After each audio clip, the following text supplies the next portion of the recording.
요한일서 2장 21절에서 23절의 말씀 제가 읽겠습니다.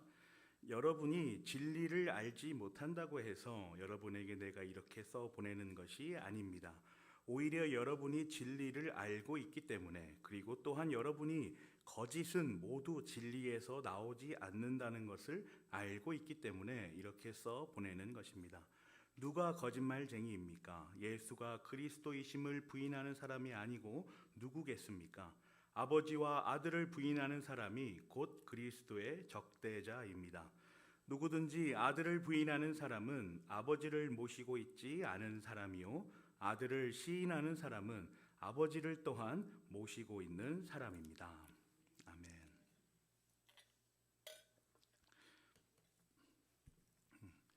지금 우리는 현대라 이름 붙여진 사회 속에서 살아가고 있습니다.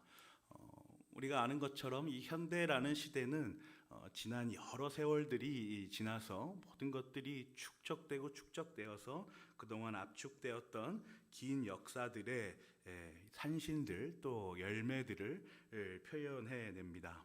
또 인문학, 철학으로, 예술로, 음악으로, 문학, 공연으로 다방면에서 나는 현대다 이렇게 우리에게 말하여 주고 있습니다.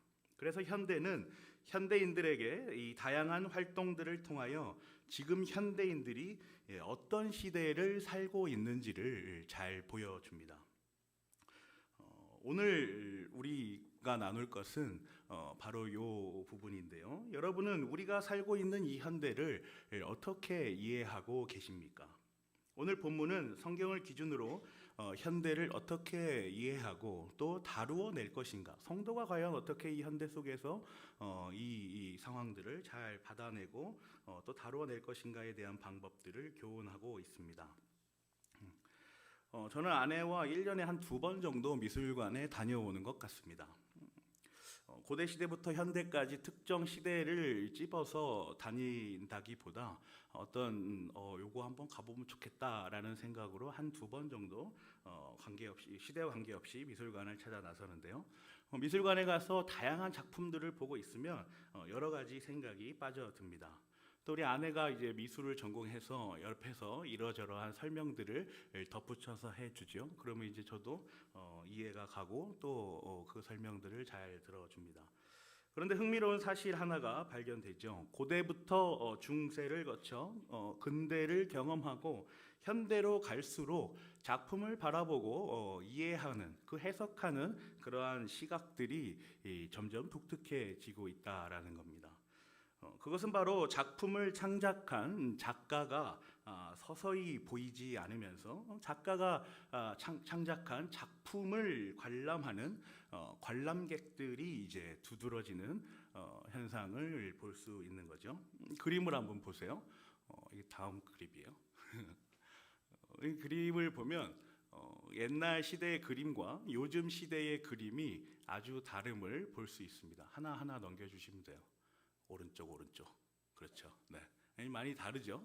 옛날 모나리자 그림이고, 하나는 이제 요즘 현대 포스트 모더니즘을 대표하는 사람의 그림입니다. 많이 다릅니다.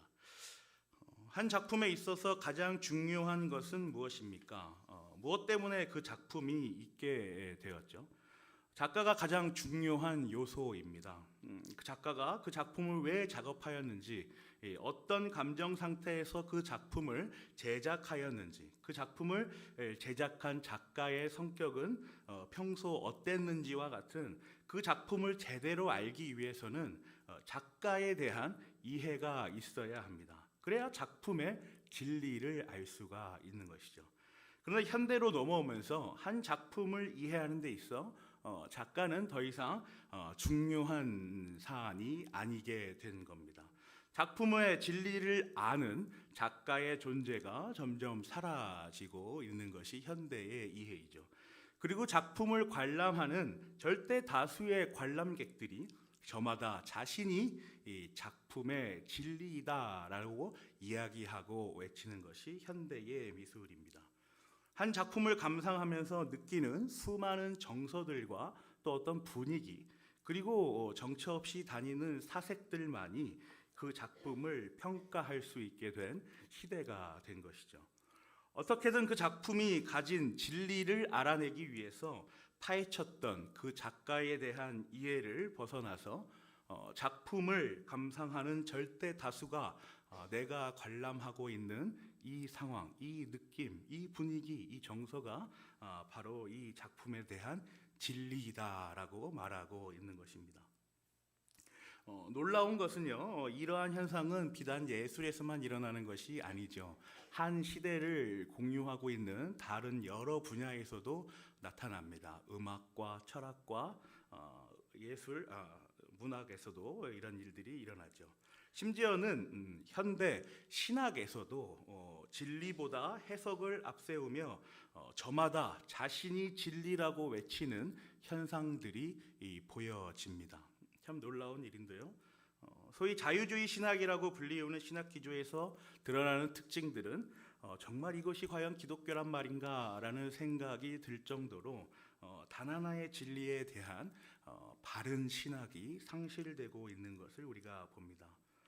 사진을 보시면요, 폴 틸리라는 독일 자유주의 신학자가 있어요. 19세기에서 20세기 활동한 신학자인데요, 아주 유명한 신학자입니다. 신학교 재학 시절에 이분의 책을 읽으면서 참 많이 감동도 받고 참 똑똑하다, 진짜 머리 좋다 이런 생각들을 많이 했었는데 결국 그 자유주의 신학의 정점에서 이 사람이 말하고자 하는 바가 과연 우리의 신학과는 거리가 멀구나, 성경에서 말하는 것과는 차이가 크구나, 그 좁혀지지 않는 간극이 있구나라는 생각을 하며 되게 마음 아팠던 기억이 있습니다. 옆에 그의 책 하나가 나오는데요, 새로운 존재라는 책입니다. 이 새로운 존재라는 책에서 말하는 성도의 정의를 보면 그 신학이 아주 잘 드러나는데요, 간단히 말해서 모든 성도는 새로운 존재라는 거예요. 회심해서 신앙을 확인한 새로운 존재가 되었다라는 것이죠. 여기까지만 하면 참 좋은데 더 나갑니다. 모든 성도는 예수 그리스도다라고까지 이제 나가는 것이죠. 모든 성도가 새로운 존재이며 예수 그리스도이다라고까지 나가는 그의 신학에서 참 많은 어려움을 겪습니다. 모든 성도가 예수 그리스도를 알아야 한다, 모든 성도가 예수 그리스도를 닮아가야 한다라고 말하는 성경적 교훈에서 모든 성도가 예수 그리스도이다라고 말하며 완전히 다른, 성경과는 다른 신학을 말하고 있는 것이죠. 같은 특별 계시로서의 성경을 묵상하고 하나님의 말씀으로 받는 신학의 가운데서 이처럼 완전히 다른 신학을 말하고 있다라는 것은 정말 놀라운 일이 아닐 수 없습니다. 그런데 놀랍게도 이 폴 틸리라는 신학자의 강의는 신학교에서 아주 뜨거웠어요. 그가 재직했던 뉴욕 유니언 신학교에서도 강의를 듣기 위해 신학생들이 줄을 섰고, 미국의 고등교육의 산실이죠, 하버드 대학교, 시카고 대학교 이런 대학교 신학부에서도 그의 교수의 강의가 열리면 모든 신학생들이 앞다투어 수강 신청을 하는 그러한 모습을 보여줍니다. 오늘날 우리가 경험하고 마주하고 있는 여러 분야의 정점에서 공통적으로 보여지고 있는 현상은 진리를 알려고 하지 않고 서로 진리가 되려고 목소리를 내고 있다라는 것입니다. 진리를 간과하고 비진리를 진리의 자리로 세우는 모습들을 여러 분야에서 볼 수 있다라는 것이죠. 오늘 본문은 이와 같은 우리의 삶 전반에서 우리가 과연 이러한 세상에서 성도로서 무엇을 붙잡고 가야 할 것인가에 대한 교훈을 전달해 줍니다. 21절부터 보세요. 여러분이 진리를 알지 못한다고 해서 여러분에게 내가 이렇게 써 보내는 것이 아닙니다. 오히려 여러분이 진리를 알고 있기 때문에, 그리고 또한 여러분이 거짓은 모두 진리에서 나오지 않는다는 것을 알고 있기 때문에 이렇게 써 보내는 것입니다. 사도 요한은 그에게 맡겨진 영적 공동체에게 이렇게 말하고 있습니다. 여러분이 진리를 알지 못한다고 해서 여러분에게 내가 이렇게 써보내는 게 아니에요. 이렇게 말하고 있는 거죠. 여러분들이 진리를 몰라서 이렇게 쓰는 게 아닙니다. 이 말은 무엇을 말하여 주죠? 여러분은 이미 진리를 알고 있다라는 것이죠. 여러분이 영적 공동체로서 이렇게 모여 말씀을 듣고 나누는 그 교제의 현장에 바로 여러분이 진리를 알고 있다라는 겁니다. 여러분이 진리다라고 말하지 않고 여러분이 진리를 알고 있다라고 말하여 줍니다. 또 다음 보세요. 오히려 여러분이 진리를 알고 있기 때문에, 그리고 또한 여러분이 거짓은 모두 진리에서 나오지 않는다는 것을 알고 있기 때문에 이렇게 써보내는 것입니다. 진리를 알고 있다는 것을 더욱 확인하여 주기 위하여, 강조하기 위해서 이 글을 쓰고 있다라는 것이죠. 그렇다면 진리는 무엇입니까? 성경에 기반한 대로 두말할 나위 없이 예수 그리스도입니다. 유일하신 예수 그리스도만이 우리가 말하는 진리이지요. 우리는 지난번 말씀으로부터 그리스도의 적대자가 있는 세대이면 그 세대가 언제이든 관계없이 그 세대는 마지막 종말의 세대다라는 것을 우리가 교훈받았습니다. 고대 근동의 시대든 중세의 타락한 교회의 참상을 보여줬던 시대든 오늘날 우리가 살고 있는 현대의 시대든 모든 세대에 그리스도의 적대자가 존재하므로 모든 세대는 마지막 때를 여기고 늘 영원한 소망의 그날을 인내하며 살아내야 한다가 20절 이전의 말씀이었죠. 그렇다면 오늘은 그리스도의 적대자가 과연 무엇인가에 대한 말씀이 기록되어 있습니다. 22절 보세요. 누가 거짓말쟁이입니까? 예수가 그리스도이심을 부인하는 사람이 아니고 누구겠습니까? 아버지와 아들을 부인하는 사람이 곧 그리스도의 적대자입니다. 그리스도의 적대자를 22절은 어떻게 기록하고 있습니까? 바로 예수가 그리스도이심을 부인하는 사람이 적대자다라고 기록하고 있어요. 또 아버지와 아들의 관계를 부인하는 사람이 적대자다, 그리스도의 적대자다라고 그렇게 기록하고 있습니다. 말씀을 잘 살펴보면요, 흥미로운 점이 하나 있습니다. 오늘 성경 말씀은 그리스도의 적대자를 정의하는 가운데 예수가 그리스도이심을 부인하는 것이다 라고 말하고 있죠. 또 아버지와 아들이 아버지의 관계가 부인하는 것을 적대자라고 말하고 있어요. 그런데 예수 그리스도를 부인하는 사람이라고는 말하고 있지 않습니다. 이 둘이 이 차이가 크게 나죠. 예수 그리스도 자체를 부인하는 사람이 적대자가 아니라 예수가 그리스도이심을 부인하는 자가 적대자라고 말하고 있습니다. 예수 그리스도를 부인하는 것은 어떤 것입니까? 예수 그리스도라는 실존적 인물 자체를 삭제해 버리는 거예요. 그 존재를 부정하는 거죠. 예수 그리스도를 부인한다라는 말은 예수 그리스도는 없어 뭐 이런 얘기인 거예요. 그런데 예수 그리스도가 아니다라고 부인하는, 예수 그리스도가 그리스도이심을 부인하는 것은 더 심각한 문제를 가져다 줍니다. 예수가 그리스도이심을 부인하는 것은 예수가 실존적 인물이었든 인물이 아니든 간에 그가 행하신 사역 전체를 부정하면서 그가 행하신 사역을 통해 그가 유일하신 구원자이시며 그가 유일하신 하나님과 우리 성도 사이를 연결하는 중보자이심까지 인정하지 않는 것이죠. 좀 더 쉽게 말하면 예수님이 있었는지 없었는지는 모르지만 정확하게 적극적으로 우리는 그를 구원자라 말하지 않는다라는 거예요. 이런 현상은 어떻게 더 확장돼서 이해될 수 있습니까? 예수가 그리스도가 아니고 내가 바로 그리스도야로까지 연결이 되는 겁니다. 예수님이 그리스도가 아니라는 것에서 적극적으로 자신이 이제 그리스도다라는 것까지 나아가는 것이죠. 그래서 내가 곧 그리스도다, 나를 따르면, 나를 쫓으면 구원을 받을 것이다 라고 말하는 자들이 되는 거죠. 또 최소한 나는 부분적으로 그리스도와 그리스도이다, 그리스도의 어떤 것을 같이 공유하고 있다, 뭐 이렇게 말하는 것이죠. 그의 신성과 거룩과 존엄이 나에게도 약간은 있다라고 말하는 자들이에요. 정도의 차이는 있지만 이들은 모두 예수를 그리스도라 인정하지 않는 자들입니다. 이 사실은 우리가 생각하는 것보다 훨씬 더 오래 전부터 있어 왔습니다. 지난번에 우리는 그리스도의 적대자를 설명하면서 창세기 사건을 다뤘죠. 오늘도 창세기 사건을 다뤄봅니다. 창세기 3장 4절에서 5절입니다. 뱀이 여자에게 말하였다. 너희는 절대로 죽지 않는다. 하나님은 너희가 그 나무 열매를 먹으면 너희의 눈이 밝아지고 하나님처럼 되어서 선과 악을 알게 된다는 것을 아시고 그렇게 말씀하신 것이다.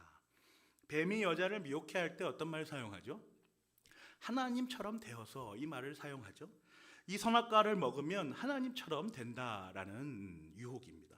이 유혹에 하와가 넘어갑니다. 그리고 그 유혹에 넘어갔다는 것은 그녀의 마음에 하나님과 같아지고자 하는 마음이 있었다는 것을 알려주죠. 또 이 선악을 알게 하는 열매를 먹어서 하나님과 같은 지위에서 세상을 바라보고 싶었던 교만이 자리하고 있었던 겁니다. 또 역시 그의 유혹에 동의해서 먹은 아담도 그러한 마음이 동일하게 있었던 것이죠. 그래서 아담 역시 그 제안을 수락하고 하나님처럼 될 수 있을까라는 교만으로 그 열매를 먹고 맙니다.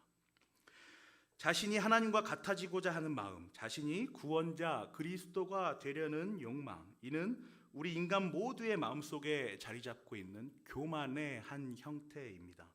자신이 모든 현상과 모든 사건들의 주인공처럼 존재하고 싶어하는 오늘날 예술을 바라보고 오늘날 어떤 철학을 하고 과학을 하며 모든 여러 분야의 일들을 하고 있는 사람들, 그 사람의 교만의 욕망이 바로 이렇게 드러난 것이죠. 고대 그리스 철학부터 근현대 철학까지 기가 막힐 정도로 깔끔하게 정리한 이전에 우리가 보았던 폴 틸리라는 신학자도 역시 마찬가지입니다. 자신이 그렇게 정말 범접할 수 없을 정도의 실력으로 철학을 쌓아놓고 구성한 다음 그 아래에 신학을 두어 자신이 그리스도다라는 것까지 말하고 싶어하는 인간의 무지의 욕망이 바로 여기 똑같이 드러나 있는 것이죠. 예술도 마찬가지 아니겠어요? 그 작가를 아는 노력과 수고와 그러한 시간들을 제쳐두고서 자신이 그 작품을 보는 제 첫 번째의 권위자로 서서 그 작가의 수고와 그 창의와 그 애씀을 뒤로 한 채 자신이 내가 해석한 게 진짜야 라는 말을 하고 싶어하는 그 사람의 무지의 욕망이 고스란히 현대에 드러나고 있는 겁니다. 상황이 이렇다 보니 자신이 그리스도라 말하기에는 정교하게 계시되어진 성경이 자꾸 눈에 밟힙니다. 그래서 22절 보시면 더 확장해서 이렇게 말하는 것이죠. 예수가 그리스도이심을 부인하는 사람이 아니고 누구겠습니까? 아버지와 아들을 부인하는 사람이 곧 그리스도의 적대자입니다. 성부 하나님과 성자 하나님의 관계까지 부정해 버려야 하는 것입니다.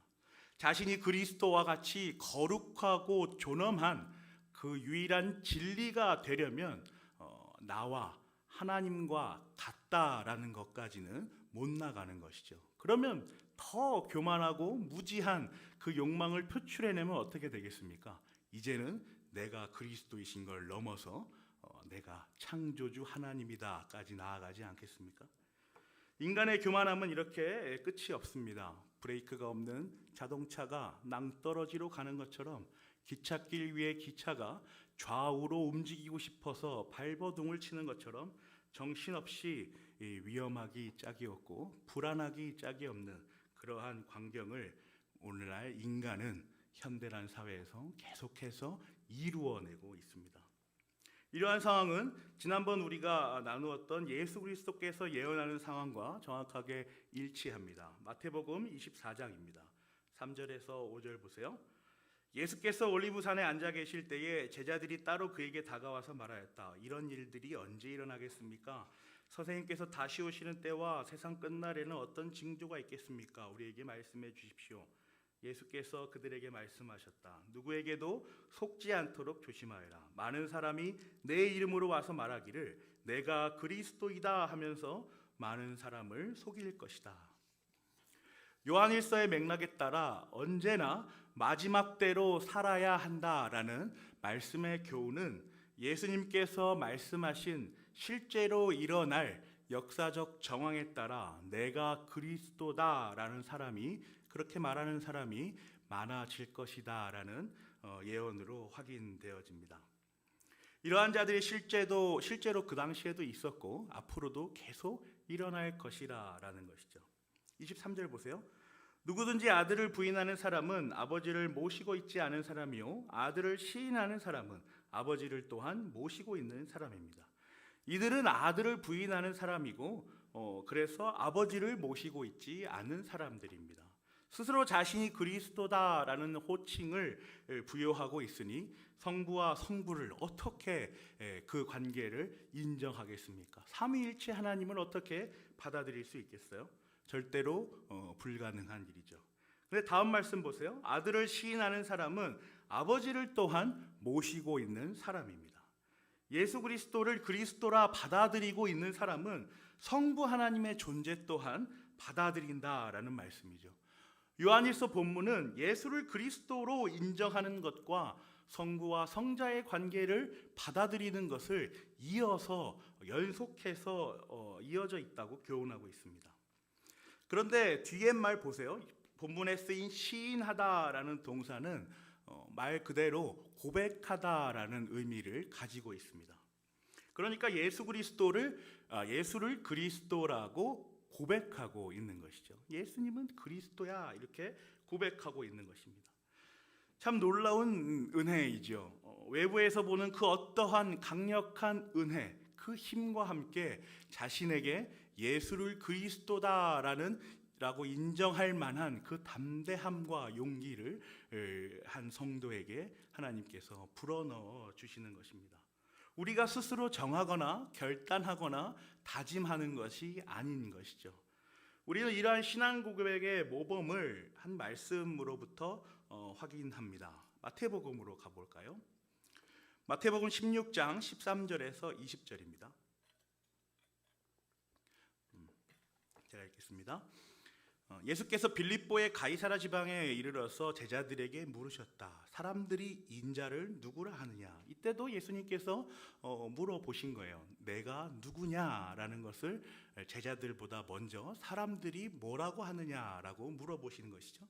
제자들이 대답하였다. 세례자 요한이라고 하는 사람도 있고 엘리야라고 하는 사람도 있고 예레미야나 예언자들 가운데 한 분이라고 하는 사람들도 있습니다. 뭔가 엄청난 대단한 사람이다. 영적으로 뭔가 있는 사람이다 라고 인식하고 있는 거죠. 15절 보세요. 예수께서 그들에게 물으셨다. 그러면 너희는 나를 누구라 하느냐? 이렇게 이제 물어보시는 것이죠. 나는 도대체 누구냐라고 제자들에게 물어보십니다. 그러자 시몬 베드로가 언제나 용감한 우리 시몬 베드로가 대답하죠. 선생님은 살아계신 하나님의 아들 그리스도이십니다. 이런 신앙 고백을 합니다. 예수께서 그에게 말씀하셨다. 시몬 바요나야 너는 복이 있다. 너에게 이것을 알려주신 분은 사람이 아니라 하늘에 계신 나의 아버지시다. 선생님은 살아계신 하나님의 아들 그리스도이시다라는 이 한 문장에 오늘 요한일서 세 구절의 말씀이 다 담겨져 있습니다. 예수를 그리스도라 인정하는 것이요 하나님과 예수님의 관계를 성부와 성자로 이해하고 있는 것이죠.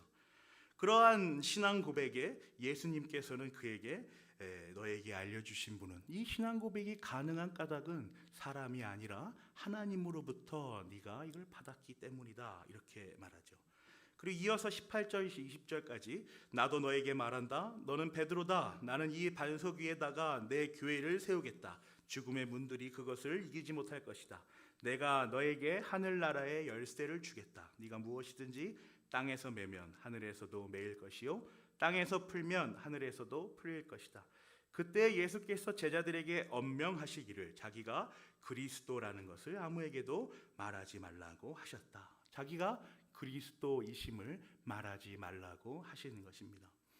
예수님의 질문에 대한 베드로의 대답은 다분히 신앙 고백입니다. 그가 그동안 예수님을 쫓아서 예수님의 가르침과 예수님의 교훈들을 잘 정리하여 보았더니 그것을 경험하여 보았더니 예수님 당신은 정말 그리스도 구원자이시고 중보자이신 나의 유일하신 분입니다 라는 고백이 나오는 것이죠. 그리고 하늘에 계신 성부 하나님과 성자 하나님 당신들 두 분이 삼위일체 하나님의 관계 속에 있음을 내가 고백합니다 라는 것을 그렇게 알고 이야기하는 것입니다. 베드로는 은혜의 선물인 신앙을 받아서 하나님으로부터 오는 그러한 고백을 분명하게 하고 있는 것이죠.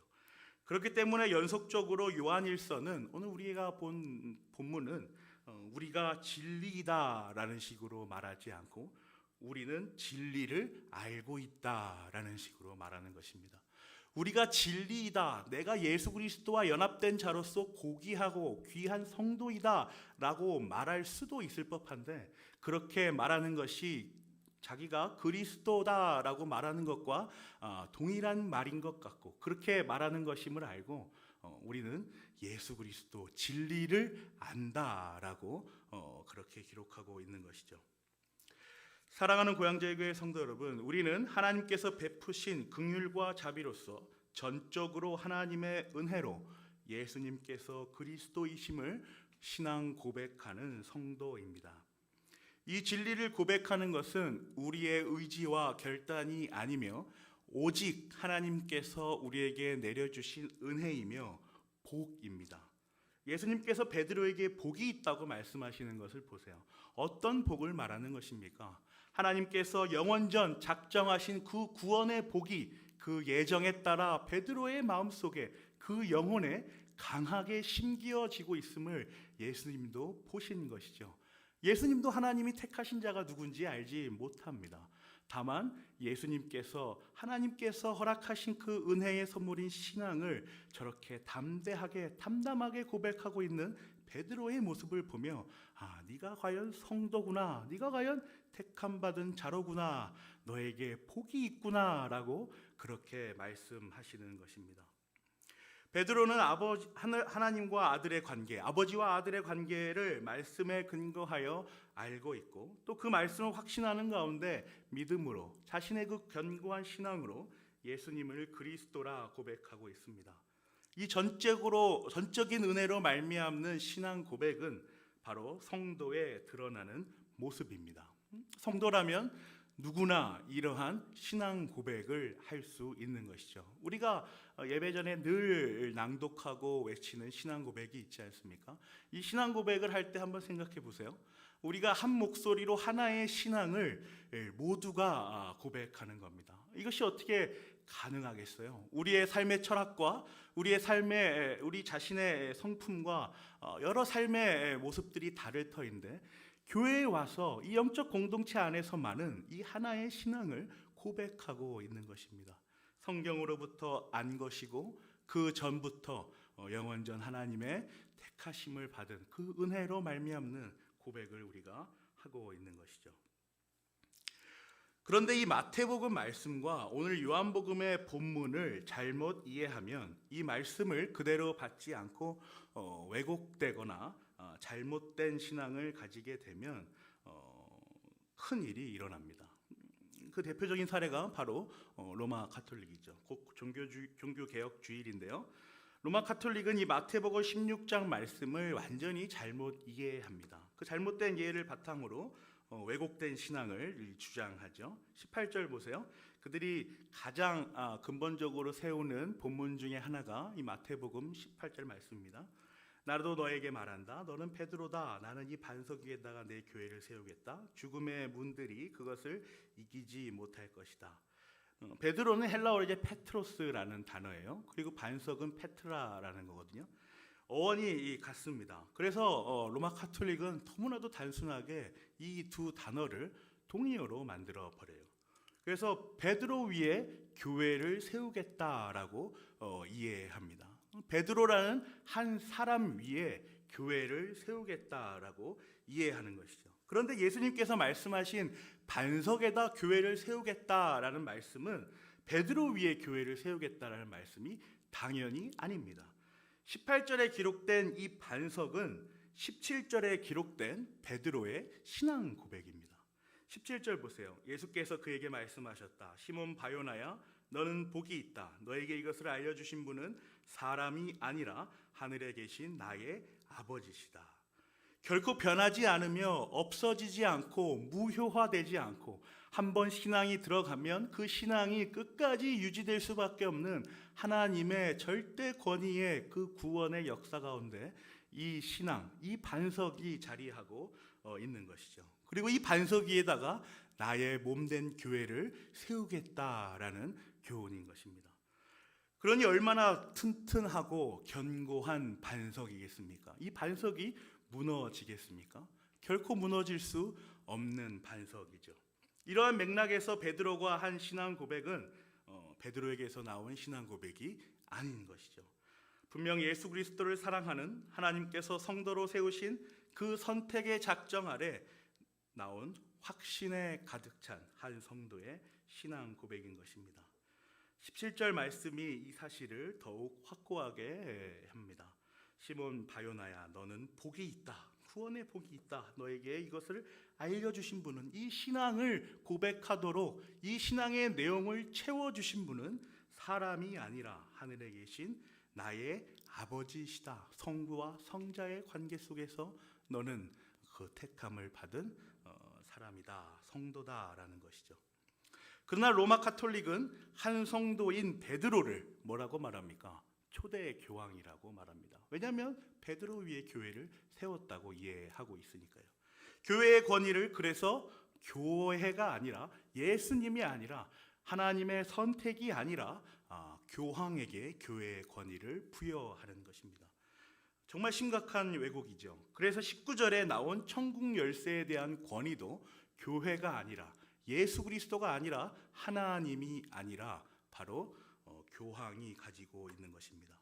자신을 그리스도라 교황이 부르지는 않습니다. 그렇게까지 이상한 소리를 하지는 않아요. 그런데 요한 1서의 본문에서처럼 이러한 왜곡된 이해를 가진 그들의 내면에는 나도 약간은 그리스도일 수도 있어, 나도 약간은 그리스도와 같은 거룩과 존엄과 그 영적인 힘이 있어 라는 욕망의 무지가 이들에게도 드러나 있는 것이죠. 그리스도의 적대자의 모습이 그들에게 드러나고 있는 것입니다. 사랑하는 고향제일교회 성도 여러분, 그러므로 오늘날 우리가 성경으로부터 규정된 바른 신학을 교훈하고 있는 영적 공동체 안에 있다는 사실은 은혜가 아니면 설명할 방법이 없습니다. 현대 인간의 모든 정신을 장악하고 있는 포스트 모더니즘은 우리의 문화와 인문과 과학과 신학을 모두 떨쳐서 그 권세를 떨쳐서 오늘날 신학교회까지 나아가 신학교를 병들게 하고 신학을 왜곡하고 있죠.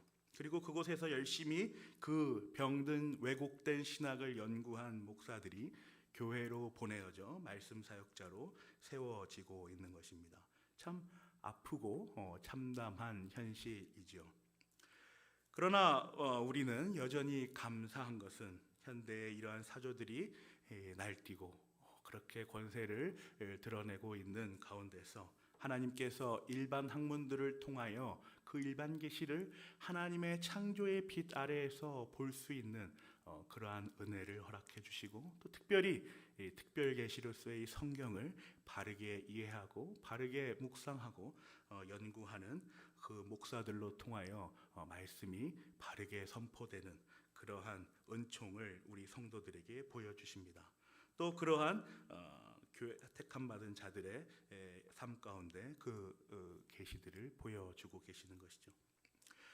분명한 거룩의 경계를 그어 놓으십니다. 하나님께서 택하신 자들을 어떻게든 거룩으로 만들어 가시려고 거룩의 경계 안에, 그 울타리 안에 계속해서 놓아 주십니다. 그리고 더 강력하게 세대가 더 악해질수록 그 울타리를 강력하게 치고 그 성도들을 보호하고 계시는 것이죠.